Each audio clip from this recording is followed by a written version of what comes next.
Continuando con las charlas, quiero presentar a Rodrigo Pérez de Arce, arquitecto 1972, diploma en Historia y Teoría 1975 y doctor en Arquitectura 2011. Es profesor titular adjunto en la Universidad Católica de Chile. Ha enseñado en el Architectural Association en Londres, en Bath, en Penn, en Cornell, en Harvard GSD, entre otras.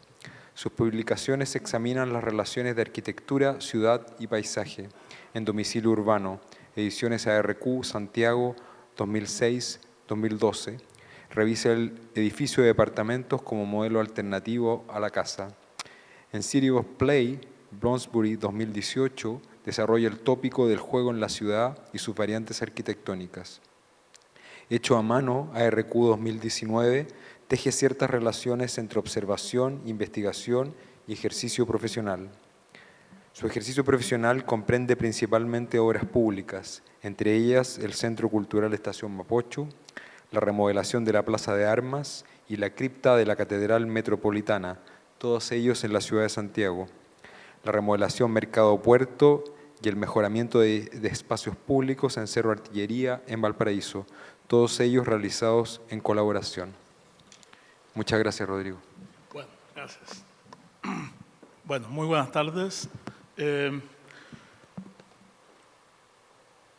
tema del pabellón me llevó a revisar ciertos textos que siempre me han provocado interés, y me refiero especialmente al trabajo de los Smithson, que son arquitectos que me han parecido siempre muy interesantes en el sentido de cruzar la observación, la construcción de ensayos y la propuesta de proyectos. De pabellones, lugares e intenciones será entonces una suerte de ensayo dilatado en torno a la idea del pabellón y algunas de sus aristas.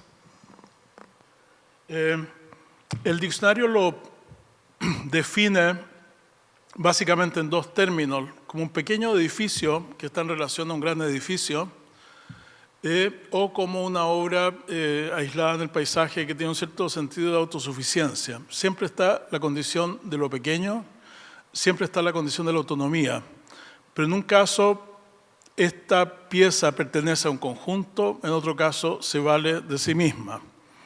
En el Acrópolis tendríamos un sistema de edificaciones reguladas por cierta idea de la composición, por los sistemas de orden, el sistema clásico, que permite permanentemente este juego, y en la arquitectura griega clásica en general, entre lo grande y lo pequeño, entre, digamos, el edificio monumental y la miniatura, en este caso, el Partenón y el pequeño templo de Atenea, que tenemos aquí a la derecha, sobre la roca, que es realmente una pequeña pieza que de alguna manera encarna atributos de la pieza mayor. Lo tenemos acá en detalle. Esa sería la primera y la más clásica quizás definición de pabellón, esta capacidad de concentrar en un pequeño artefacto cualidades de un artefacto de mucho mayor envergadura. Una especie de eco, pero un eco que en su resonancia disminuye la escala. Me crucé al pensar en estos temas con un ensayo de Alison Smithson que habla de San Jerónimo y que establece una cierta reflexión en torno a la polaridad entre el desierto y el estudio entendido como un espacio de estudio.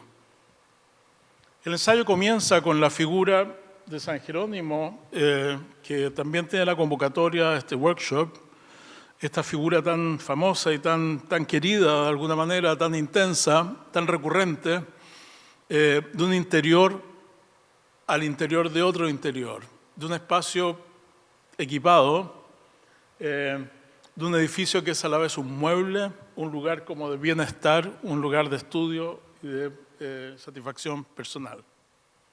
Este sería San Jerónimo en su estudio, pero existe también una abundante iconografía de San Jerónimo en el desierto, y la figura que aparece en el desierto es la caverna más bien que el pabellón.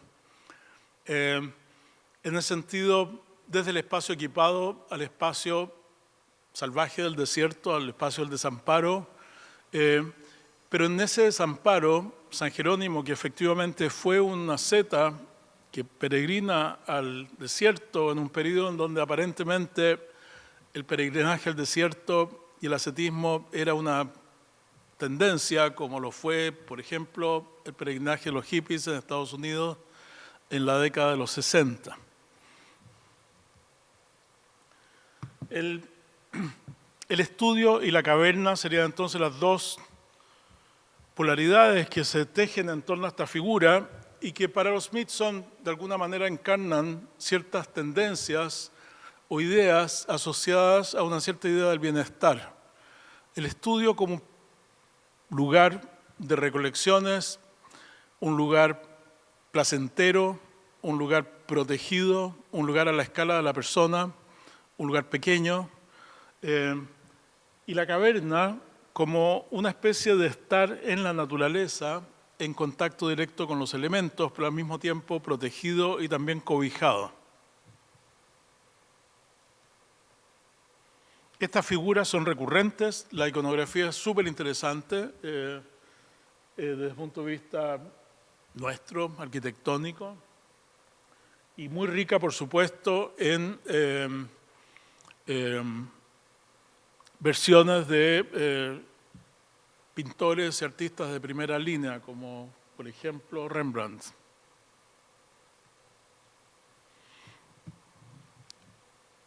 El estudio y el desierto, que en definitiva el desierto se torna un espacio natural, a veces con vegetación, como en el caso de Rembrandt, representarían dos vertientes, que de alguna manera encarnan dos ansias que los Smithson veían como ansias del hombre moderno.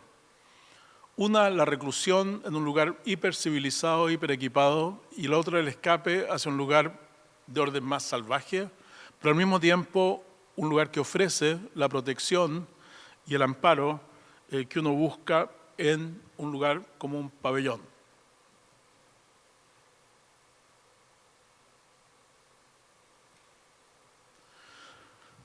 Hacia los años 50, los Smithson participan en una exposición colectiva que es la segunda que realizan en conjunto con dos artistas ingleses, Eduardo Paolozzi, descendiente italiano, hijo de inmigrantes italianos, y Nigel Henderson. Paolozzi es un escultor, Henderson es un fotógrafo y artista plástico, ambos sumamente notables.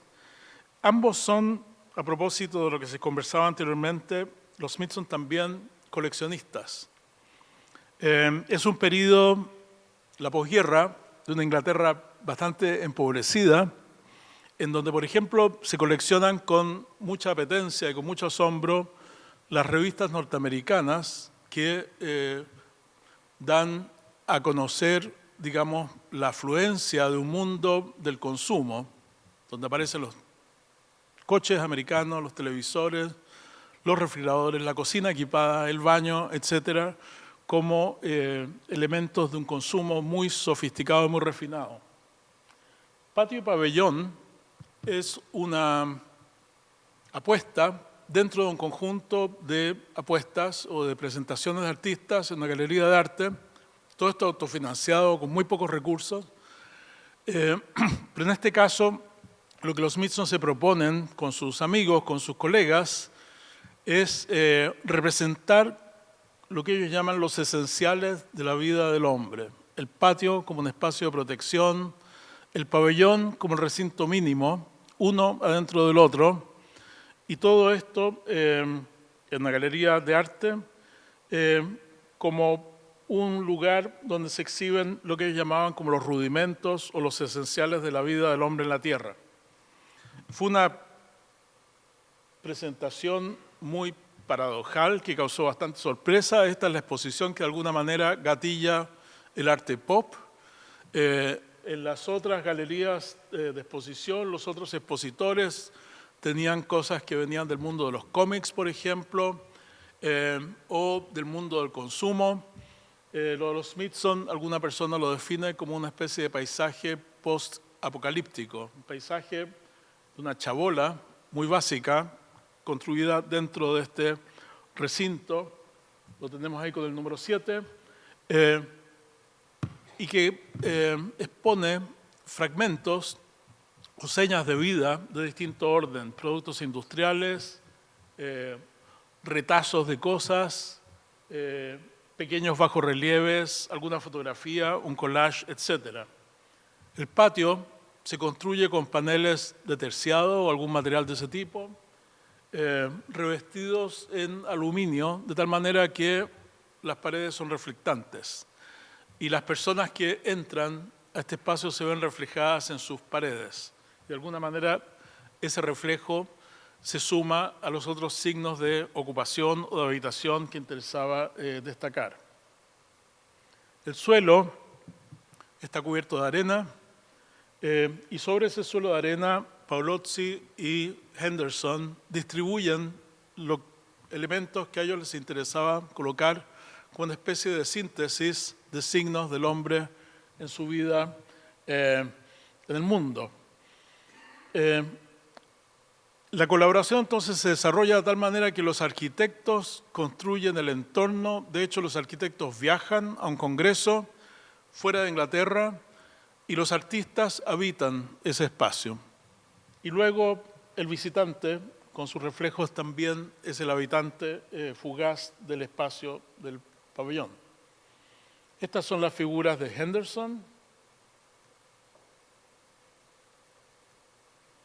Y este es el estudio de Paolozzi. Si se habla de coleccionista, este era un voraz coleccionista, artista, que luego recompone figuras a partir de objetos encontrados.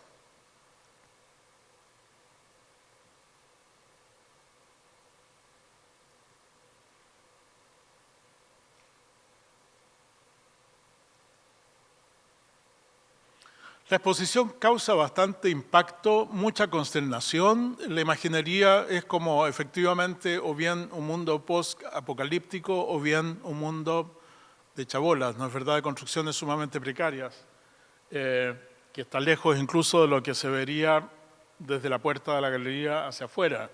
Una ciudad europea no tendría este aspecto definitivamente. Los objetos que se colocan sobre la cubierta del pabellón, hay, por ejemplo, ruedas de bicicletas, hay objetos industriales de ese tipo, cosas de bastante poco valor. La cubierta es un plástico corrugado y los objetos se ven por transparencia desde el interior.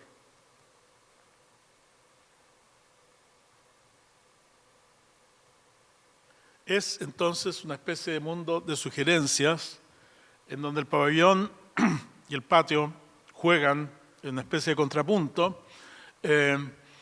Y el público construye todo tipo de asociaciones a partir de los objetos, la forma del espacio, los reflejos, la transparencia, etc. El pabellón es una figura que se torna popular en el paisajismo, en cierto tipo de paisajismo, y aparece por lo tanto en relación con el cultivo y con el bosque. Esta podría ser una de las vertientes de las que desarrollaba Alison Smithson en su estudio acerca de San Jerónimo, la vertiente del pabellón en relación con el árbol, el pabellón en relación con la vegetación, el pabellón en relación con los elementos de la naturaleza. Un contexto para el pabellón sería el lago, como en Stourhead, un parque pintoresco, en donde el parque se organiza en torno a un lago. El lago es artificial, el lago inunda un valle. La figura del lago, de alguna manera, es un accidente, es el resultado de la cota de inundación respecto a las pendientes del sitio. Y esta figura, que es una figura, como podemos ver, relativamente compleja, no es un lago que tenda al círculo, sino que es un lago que tiende a tener como brazos. Esta figura ordena el paisaje, separa, reúne visualmente las cosas, establece distancias, pero también establece un modo de recorrer. Por lo tanto, los pabellones que se disponen luego en torno a este lago, y son varios, y son, como ustedes pueden ver, eclécticos, hay uno gótico, hay uno clásico, hay una caverna, hay piezas de distinto tipo, los pabellones se miran unos a otros a través de la distancia del plano de agua y se recorren siempre en torno a la orilla. O sea, el lago hace entonces dos cosas bastante geniales en relación al tema de los pabellones. Establece un orden del recorrido y establece una especie de modo de perceptual en donde existe una especie de coparticipación de los pabellones en un mismo paisaje, pero al mismo tiempo existe la distancia y el agua que impide caminar de uno a otro directamente.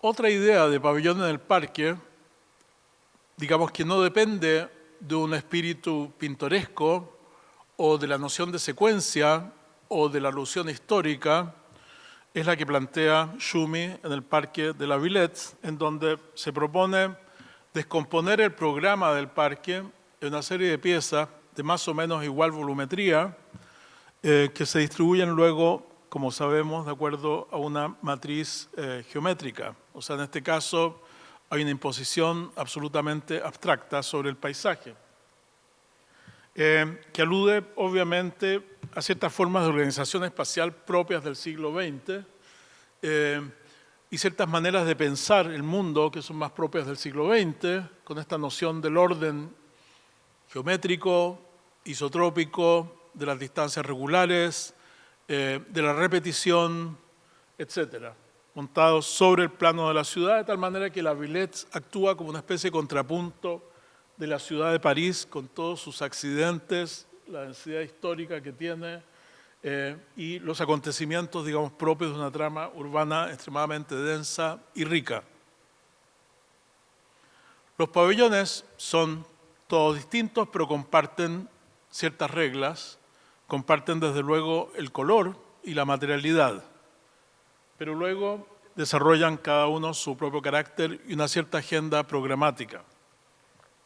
Se distribuyen en intervalos iguales a lo largo y ancho del parque e interactúan con las formas libres que el parque también propone como especie de valle azul que va recorriendo en una especie de sistema sinuoso las distintas situaciones de la extensión del parque. El pabellón del parque plantea un interesante tema respecto a la temporalidad y también respecto a la percepción. Los árboles crecen, el parque se planta más o menos a fines de los 80. Los árboles ya son lo suficientemente grandes como para alcanzar y superar la altura de los pabellones.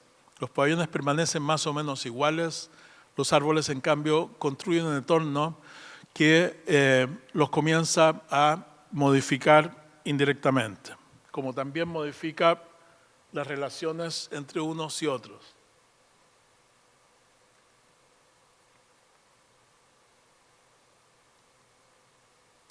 El tema del tiempo, el pabellón y el árbol lo elabora también, como veremos un poco más de detalle más adelante, John Heddock en este parque para el proyecto Victims en Berlín, en donde propone un sistema de pabellones a insertarse en un parque que está construido esta vez sobre una grilla de árboles. Hedgehog invierte los términos de alguna manera, introduce la trama geométrica para ordenar la plantación del parque, mientras que establece una regla de asociación de los pabellones de otro orden que la de Schumi.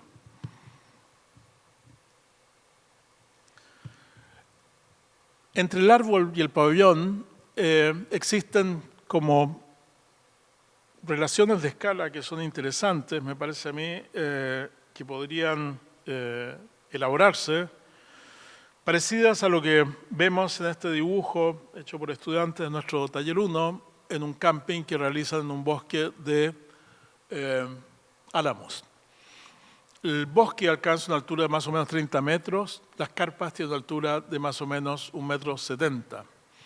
La carpa en el bosque es distinta que la carpa en la planicie o la carpa en el descampado. Se establece esta especie de contrapunto dramático de alturas y de tamaños. Y por otra parte, por supuesto, que al tratarse de un espacio de cultivo,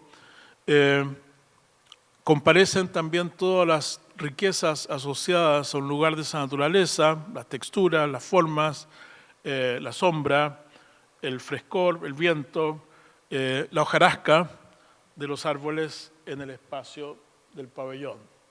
Como también comparece de una manera más transparente esta relación escalar entre lo grande y lo pequeño que encontramos en el mundo vegetal, la relación entre la hoja y el árbol completo, por ejemplo, el paso desde lo más pequeño, desde el átomo más pequeño del árbol a su figura monumental.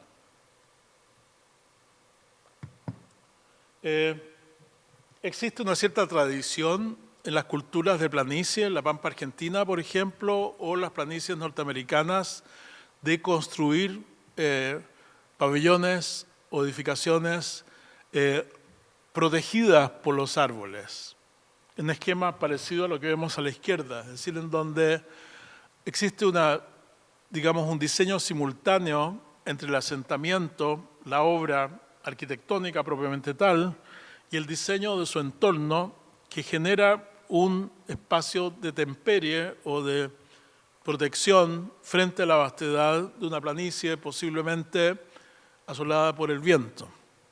Es el caso también de la casa Farnsworth. Es imposible entender ese pabellón si no se lo ve conjuntamente con los árboles que lo rodean. Los árboles de alguna manera construyen las paredes de la casa, y esto Mies lo tenía extremadamente claro, fue muy cuidadoso en ubicar esta pieza en relación con árboles singulares del predio. La relación entre árbol y pabellón, buscando imágenes, me encontré con estas croquis de Uspallata, en donde apareció una relación que también era bonita, era de otro orden. Estos son objetos utilitarios, son estanques de agua de una antigua línea ferrocarrilera. El estanque todavía tiene agua, el agua rebosa del estanque, chorrea, y esa agua mantiene un árbol en un ambiente muy seco, de tal manera que el árbol es deudor del pabellón en este caso. Hay como una dependencia de uno respecto al otro. En todo caso, también podríamos decir que el mundo de los pabellones cubre este mundo de los productos como de la era industrial, como los estanques, por ejemplo, en los recorridos del ferrocarril, o muchos, elementos del paisaje productivo, agrícola, o del paisaje de apoyo al ferrocarril, o a veces del paisaje en los perímetros de la industria. La relación de pabellón y árbol podríamos también llevarla a un extremo, preguntarnos si una mesa, por ejemplo, articulada de esta manera con la vegetación, podría considerarse todavía como un pabellón. En la figura de San Jerónimo, el pabellón, o lo que entenderíamos por pabellón, en la realidad es un mueble. De tal modo que podríamos reducir esta idea a su mínimo, como un mueble amparado bajo un árbol, una especie de asociación de mutuo beneficio.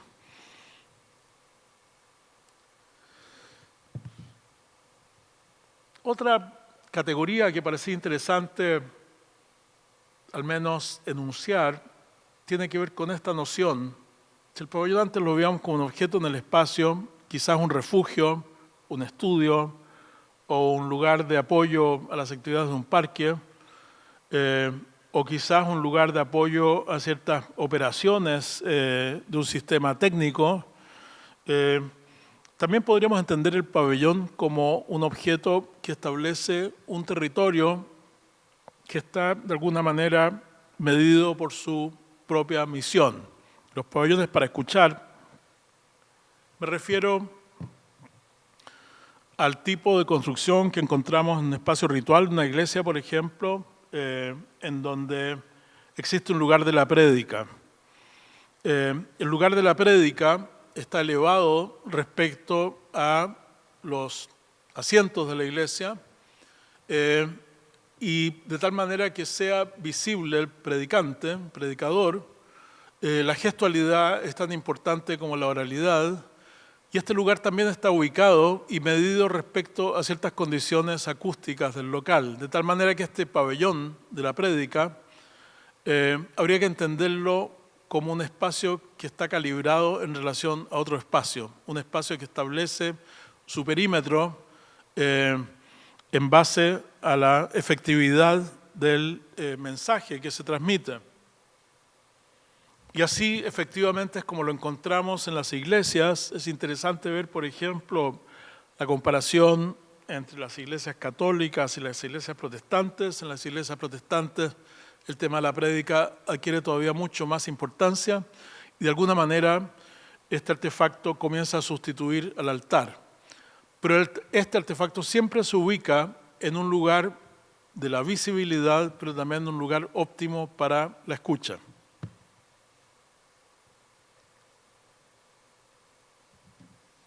Como un objeto pequeño al interior de otro objeto, un poco a la manera del mueble de San Jerónimo al interior de la nave gótica. Tenemos este objeto al interior de una gran nave o de un gran cuerpo. Esta idea del pabellón para hacerse escuchar, o el pabellón asociado al sonido, o a la emisión de un mensaje, la encontramos también en situaciones como, por ejemplo, la arquitectura revolucionaria rusa de la década de los 20, en donde surge con mucha fuerza la necesidad de establecer lugares para transmitir el mensaje de la revolución. El pabellón que vemos aquí, por ejemplo, contiene el estrado a media altura, afiches arriba y una exposición de libros abajo. Cumple con varias funciones. Se trata, por supuesto, de propagar el mensaje revolucionario y los medios para eso son los medios visuales, es el discurso y es también el mensaje contenido en los libros. Otras veces, estos pabellones contienen solamente un megáfono y la transmisión es mecánica, pero el propósito y la idea sigue siendo la misma, es un objeto que emite sonidos y por lo tanto es un objeto que hay que ubicarlo con cuidado en relación con un cierto ambiente y es un objeto que establece su propio alcance acústico.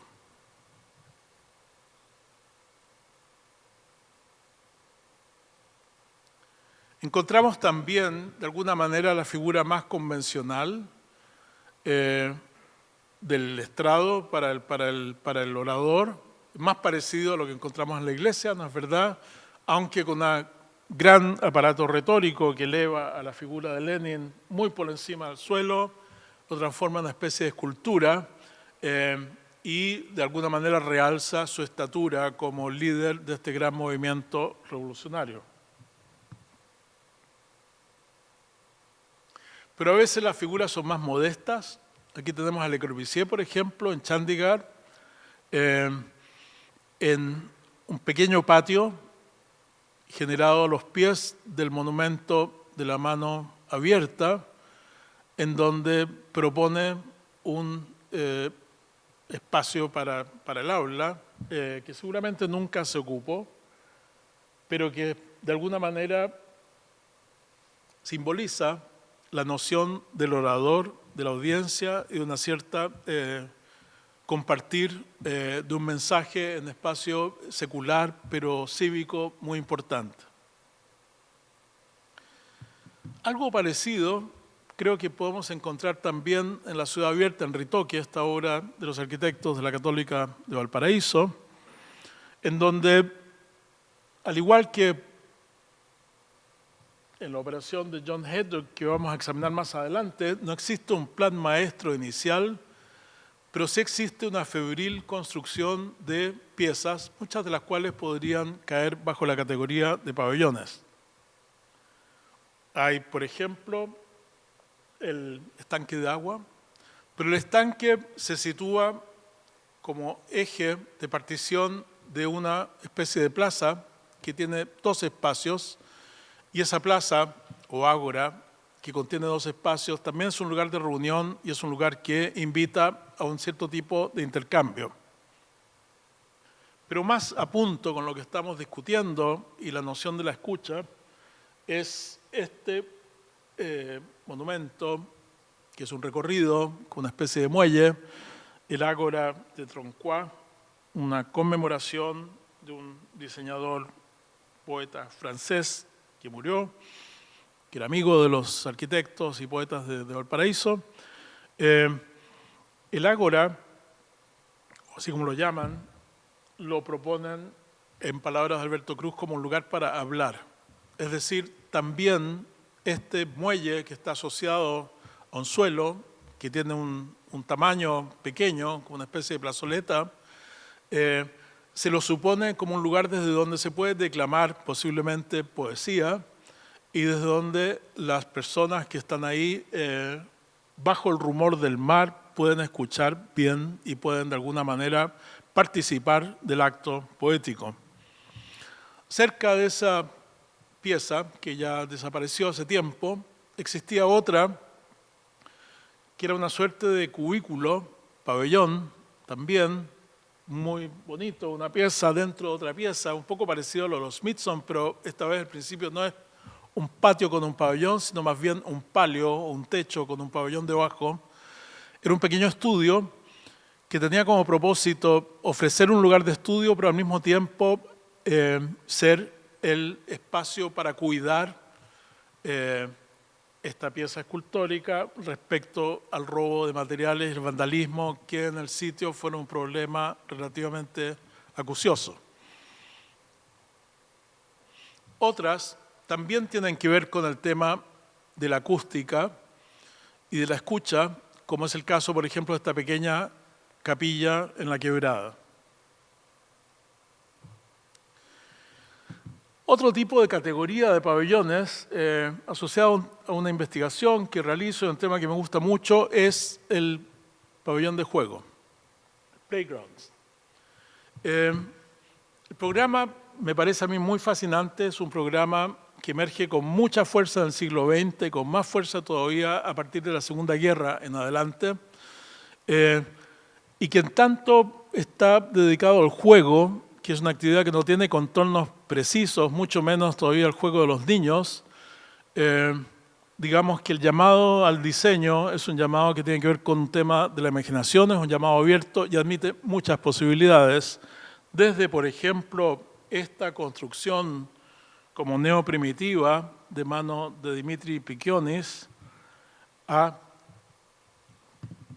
la asociación de la escultura con el movimiento, la escultura vivida de alguna manera intensamente por el niño, que se desliza, que la toca, que siente su temperatura, que siente su masa, su tamaño, y que la, digamos, activa en base a la ley de gravedad. Son pabellones entonces que tienen una agenda, digamos, abierta, o una agenda que remite no a lo práctico, sino que a la imaginación. En este marco surgen múltiples propuestas que podemos entenderlas también a veces en un plano que también ha cumplido el pabellón como una suerte de campo experimental para obras mayores. Sin duda que el trabajo de Groupe Ludique, por ejemplo, en Francia, está queriendo acercarse al mundo del high-tech, ¿no es verdad? Y que de alguna manera la tecnología a la mano en la época y lo que se vislumbra de la tecnología espacial, por ejemplo, podría trasladarse a la producción de espacios para la vida cotidiana. Sea como sea, son pabellones que establecen agendas y relaciones sumamente abiertas, cuyo, digamos, propósito sería provocar el entusiasmo y activar en la mente del niño un mundo de potencialidades que este mismo conjunto de situaciones ofrece. Estos micropaisajes de pabellones son interesantes porque, a diferencia de Strawerhead, por ejemplo, en donde el parque es el producto de una clase aristocrática que lee poemas y novelas y que quiere, digamos, rodearse de productos del arte. En este caso, este tipo de artefactos aterrizan más bien en un entorno de vivienda masiva cuya figuración, cuya expresión arquitectónica no tiene nada que ver con lo que los artefactos de juego proponen. Es como un contrapunto dramático que, por ejemplo, propone diversidad en las materialidades, en las geometrías, en las figuras, en las texturas, y una cierta intensificación en donde el mundo del entorno propone más bien la repetición, lo reiterado y una cierta monotonía.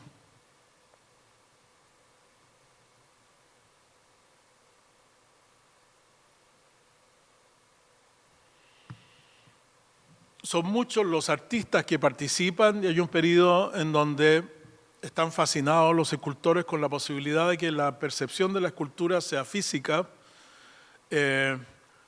y lúdica, más bien que óptica y contemplativa, en donde la escultura vale no solamente por su forma, sino que vale también por sus potencialidades físicas, en donde se la palpa como de una manera intensa, con el cuerpo completo, y por lo tanto la interacción que se establece no es con un espectador, sino con una especie de coparticipante que la activa por un momento.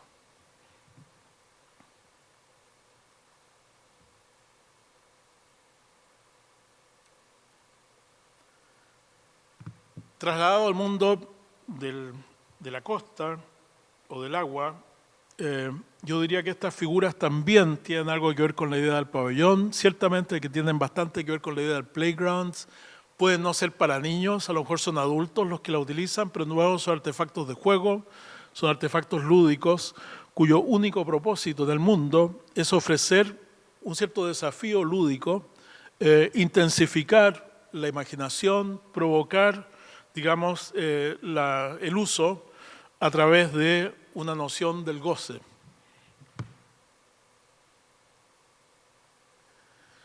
Y nos encontramos también con este tipo de artefactos interesantes, también parecidos a lo de los Smithson, al Patio Pavilion, en el llamado Adventure Playgrounds, en donde la propuesta de juego se construye en torno a la propia construcción del pabellón.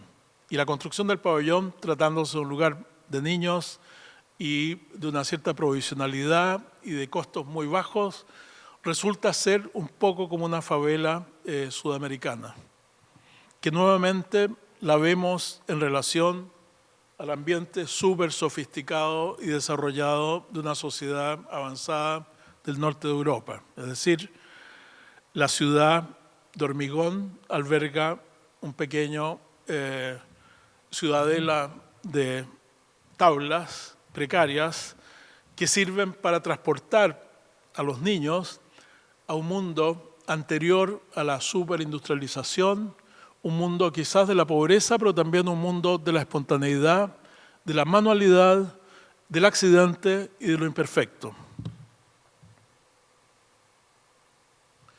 Hay pabellones sumergidos, una propuesta escultórica, por ejemplo, en donde la noción de la escultura parecida a las de Noguchi es provocar, digamos, intensificar la acción de la natación y el goce del agua.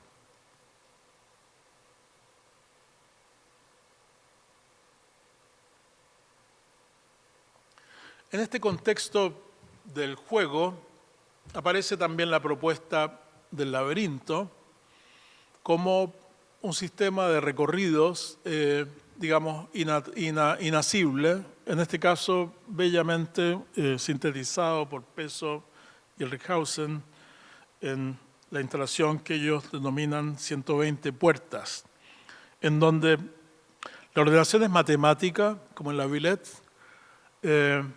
la grilla es el elemento que domina y el elemento que confunde también es la grilla, es el exceso de puertas y el exceso de recorridos sin destino que genera el laberinto. No es la complejidad de la figura, sino que más bien la extrema simplicidad de un principio que se lleva a un grado en donde se torna el espacio confuso.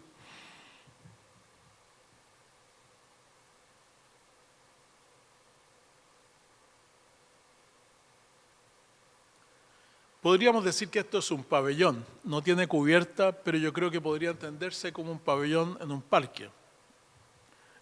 Contiene un interior, ese interior separa del exterior, establece su propio mundo, sus propias leyes y propone ciertas condiciones de uso alternas a lo que existe en el mundo exterior.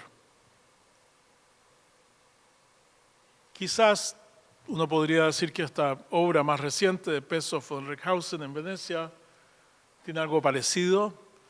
La articulación de los círculos genera también una concatenación de espacios que no son lógicos, que no son de fácil recorrido, no son de fácil memorización y generan una cierta condición laberíntica. Por supuesto que detrás de esto uno podría descubrir la influencia de gente como Constance, que trae la idea del laberinto de vuelta al paisaje de los años 50 y 60 y que propone en definitiva una ciudad a construirse en torno al principio del juego. El tiempo es un aspecto que hemos considerado anteriormente. El proyecto de John Haddock propone en su memoria lo siguiente. Haddock desarrolla un elenco de pabellones. Cada pabellón tiene una historia. Por ejemplo, el pabellón del dueño del tranvía o el pabellón de los niños que perdieron el juguete, tiene historias de ese tipo, son bastante literarios. Cada uno tiene una fisonomía precisa, a veces aluden a objetos reconocibles, otras veces son objetos menos reconocibles.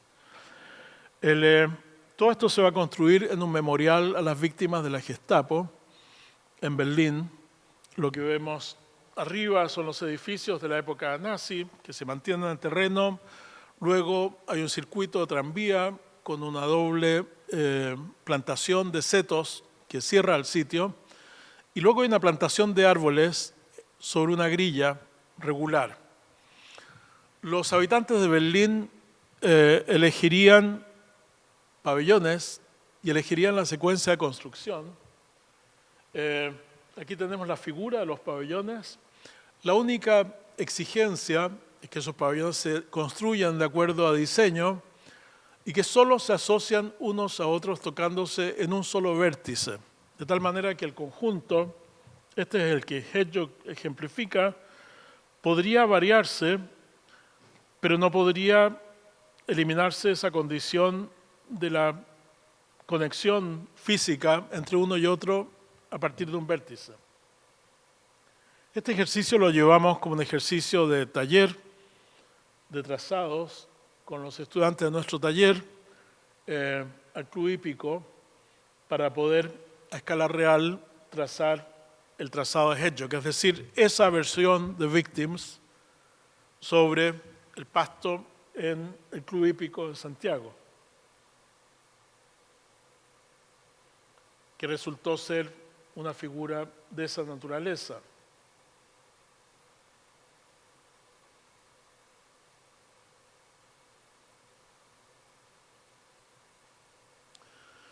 Hedgehog propone un elenco de pabellones y unas reglas de juego y una cierta organización total del sitio.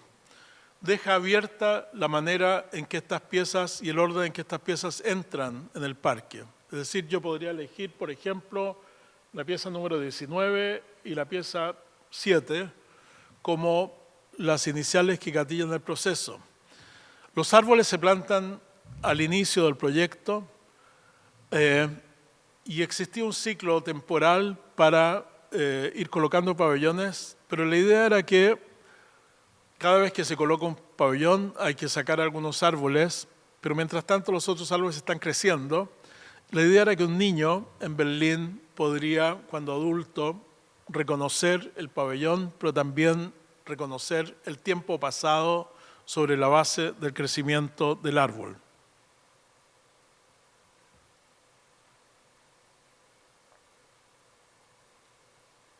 Este es el manual de instrucciones. Los pabellones son variopintos, aluden a elementos de la feria de diversiones o de otro origen, del playground también, pero también elementos mecánicos como tranvías o cosas de ese tipo.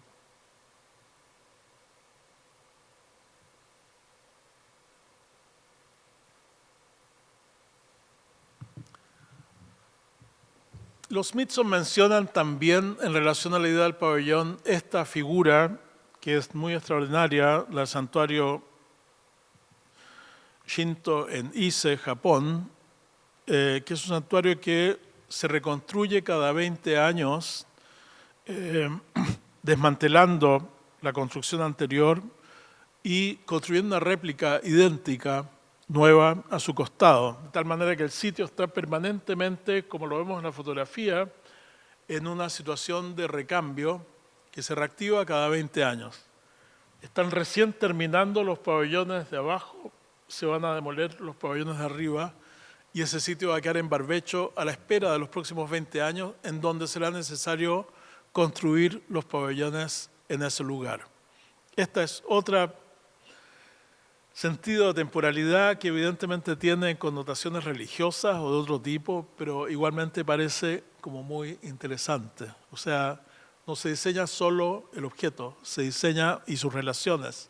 Se diseña el objeto y sus relaciones en relación a un cierto ciclo temporal. Un modo más familiar sería quizás este, digamos que podría pensarse como la estructura mínima de un pabellón portátil, en donde este objeto se puede trasladar y puede por un momento fugaz modificar un cierto espacio. Nosotros desarrollamos un proyecto en Alto Patache, en un sector del desierto cercano a Iquique, unos 60 kilómetros al sur de Iquique, sobre un barranco que tiene unos 700 metros de altura. Alto Patache es lo que los geógrafos denominan un oasis de niebla. Es un espacio en donde la niebla, la camanchaca matutina, alcanza a la ceja del acantilado, moja la ceja del acantilado en su avance hacia el interior. Luego se disipa la nube y el ciclo continúa al día siguiente y al día subsiguiente. El tema de cómo atrapar el agua de niebla es un tema que ha estado siendo materia de investigación con varios geógrafos con los cuales nosotros teníamos contacto, que habían estado investigando esto en terreno. Alto Patache es una estación de campo con registro de atrapanieblas, de la capacidad de captación de agua. Sobre esa base diseñamos un proyecto que se llamaba el Jardín de Niebla, que también incorporaba un elemento temporal. El Jardín de Niebla era un dispositivo para atrapar agua suspendida de la niebla que, digamos, se adentraba en el desierto. Uno de los dispositivos que proponíamos era un tótem, que era esta figura, una figura que llamamos figura nodriza, en el sentido que es una figura que capta el agua se condensa sobre las paredes de tela de esta figura, esa agua chorrea hacia el suelo y eventualmente sobre ese suelo mojado germinan las plantas. Este proceso lo podíamos observar en Patache, es real, o sea, esto es manejable y se sostendría en el tiempo. Eventualmente, quizás las plantas se ocuparían de captar el agua y uno podría retirar estas figuras. Pero también utilizamos el atrapanieblas, el sistema o dispositivo que ya habían inventado Pilar Cereceda y un equipo de geógrafos para generar una secuencia de captura y almacenaje del agua y riego eventualmente en un espacio del desierto, este borde de acantilado, que generaría condiciones para la vegetación. Está el atrapanieblas, luego el conductor de agua, luego hay una especie de gran canoa y luego hay unos maceteros. que en su conjunto, como un sistema de formas asociadas, iría distribuyendo el agua atrapada. El elemento del tiempo, entonces, en este caso era fundamental porque existía como un año cero y luego el proceso de humedecimiento de los suelos, de germinación de las plantas y eventualmente el proceso donde el cultivo posiblemente iba a ir ocultando algunas de las piezas originales.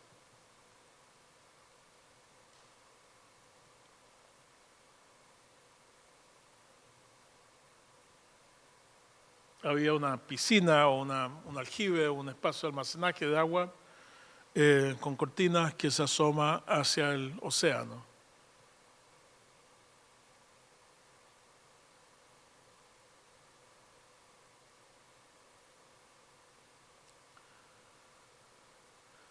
Pabellones para hacer nada, podríamos, distinto un poco al pabellón del playground, serían estos pabellones del ocio, es decir, para un espacio del relajo, para simplemente estar ahí. Por ejemplo, esto que tenemos aquí es un solarium construido por Nivola, un escultor en Long Island, con la colaboración de otros artistas amigos. Es una pieza muy bonita porque es un patio al cual se accede desde arriba solamente.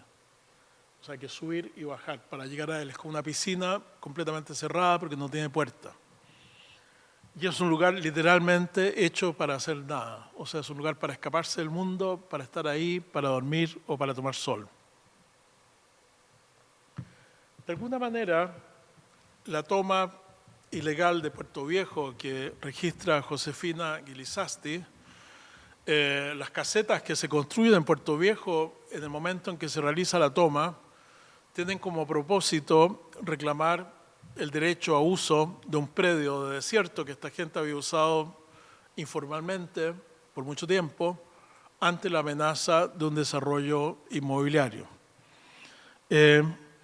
La casa, la segunda vivienda, en este caso una segunda vivienda que iba a ser de todas maneras relativamente modesta, es también un lugar para hacer nada, es como un lugar de juego. Es un lugar que está ahí para, de alguna manera, el disfrute. Y el lenguaje de la playa, el tipo de lenguaje de objetos que fascinaba a gente como Rossi, por ejemplo, está también teñido o marcado por estos objetos que son como miniaturas, son como pabellones, son un poco como juguetes y que están ahí cumpliendo quizás una modesta función como un vestidor o una cosa de ese tipo, pero que forman parte de una especie de ciudad alternativa, la ciudad de la playa, la ciudad costera, el balneario. Y en la historia del balneario es interesante porque aparecen las casetas, por ejemplo, los climas nórdicos. La caseta cumple la función de refugio también contra un clima cambiante, la posibilidad de lluvia, etcétera, o el frío. Pero anterior a eso, aparece la caseta rodante como la idea de baño que se tiene, que es un baño cuyas connotaciones son más bien medicinales y un baño que se realiza al amparo de una caseta sobre ruedas, porque supone que uno se sumerge y que se agita con esta agua fría y que luego se protege inmediatamente después sobre esta caseta y vuelve a un espacio seco. De tal manera que el espacio de la playa fue en algún momento un lugar de pabellones sobre ruedas, de elementos que, digamos, invadían el mar y luego se retiraban del mar y que producían una coreografía que debe haber sido extraordinaria.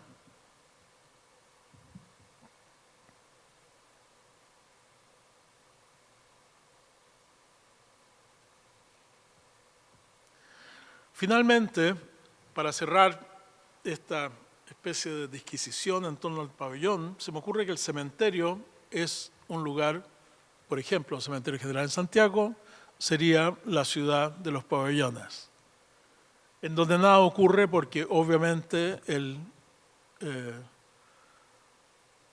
el espacio está dedicado a los muertos más bien que a los vivos. Y establece este tipo de asociación interesante entre la nimita o el santuario rural y el espacio de sepultación en un cementerio urbano.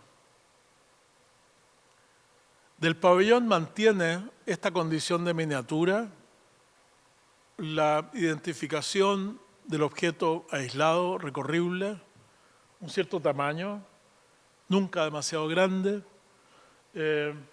y una cierta condición de habitáculo que, si bien no es por lo general accesible, se nos presenta como un pequeño recinto rodeado de nichos.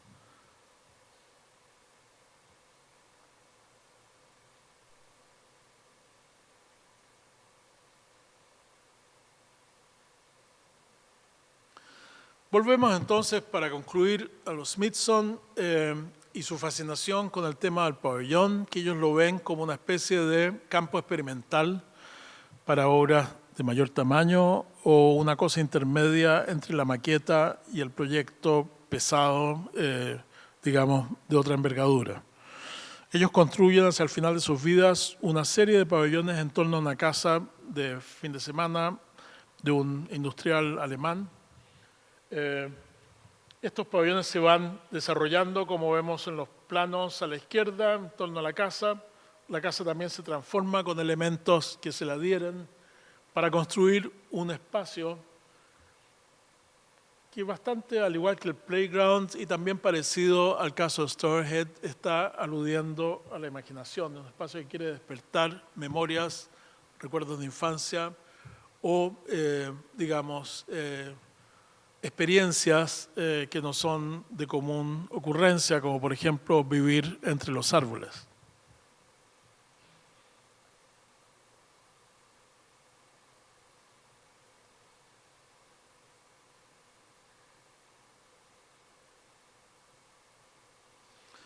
Volvemos entonces a San Jerónimo en sus distintas como manifestaciones, en esta relación del pabellón, el estudio y la colección. Y aquí quiero hacer una muy breve alusión al otro elemento que me parece que forma parte del workshop, que sería esta noción de recolectar. Estos son dos muebles que diseñan los Smithson. Uno es una mesa para coleccionistas, es una mesa metálica bastante extraña que tiene como distintos elementos para disponer objetos, y lo otro es una mesa de trabajo también bastante extraña. La mesa de coleccionista, la vemos a la derecha, establece como un campo topográfico y objetual que, de acuerdo a una imaginación muy particular de ellos, permite exhibir o disponer objetos de fascinación. Es como un concentrado del coleccionista, ¿no es verdad? La mesa que llamaban, ¿cómo se llamaría?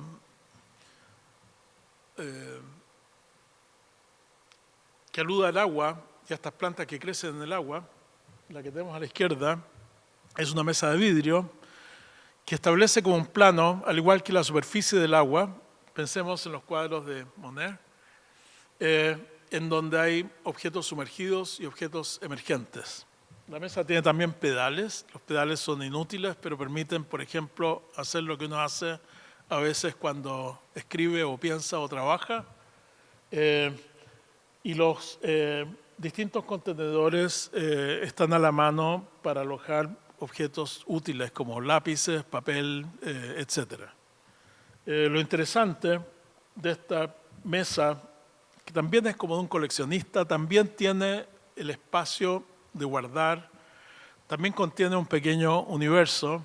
Lo interesante es que el tablero de la mesa está concebido como un plano intermedio, que al igual que una lámina de agua, permite mirar hacia abajo o tener cosas flotando por sobre él. Bueno, con esto terminamos. Muchas gracias.